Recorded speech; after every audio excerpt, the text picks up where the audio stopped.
Τι είναι αυτό? Ένα σφουργίτη.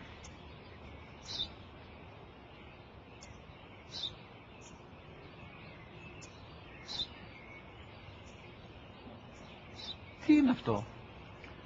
Μόλις τώρα στο πατέρα, σφουργίτη είναι.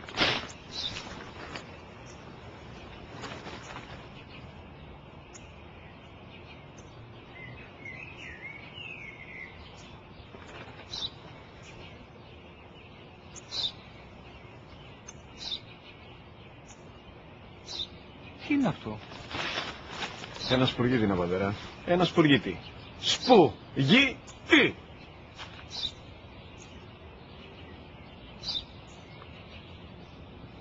Τι είναι αυτό? Γιατί το κάνεις αυτό το πράγμα, μπορείς να μου πεις? Τόσες φορές σου είπα, είναι ένα σπουργίτη. Δεν το καταλαβαίνεις. Πού πας?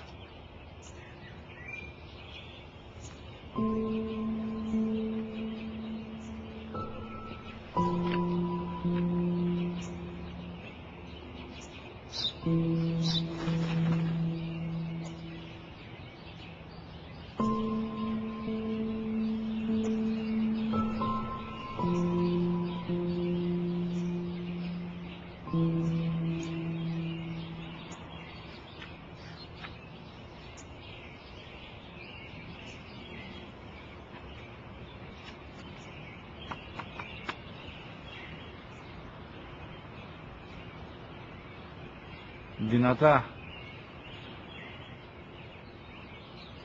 Σήμερα ο μικρός μου γιος που πριν λίγες μέρες έκλεισε τα 3 καθόταν μαζί μου έξω στο πάρκο όταν ένας σπουργίτη ήρθε και κάθισε απέναντί μας.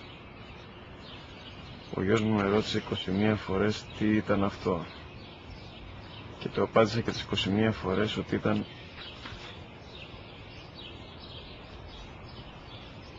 ένα σπουργίτη.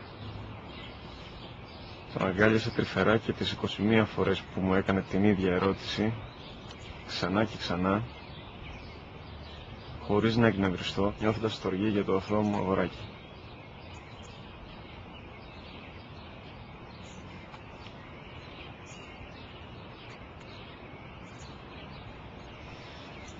وَقَضَى رَبُّكَ أَلَّا تَعْبُدُوا إِلَّا إِيَّاهُ وَبِالْوَالِدَيْنِ إِحْسَانًا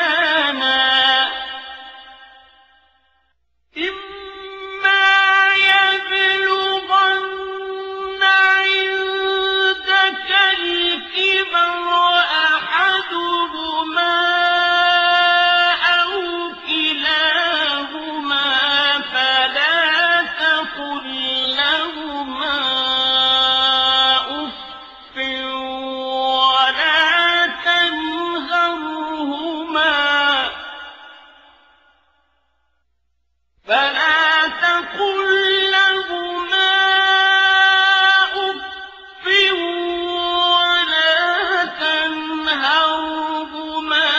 وَقُل لَّهُمَا قَوْلًا كَرِيمًا.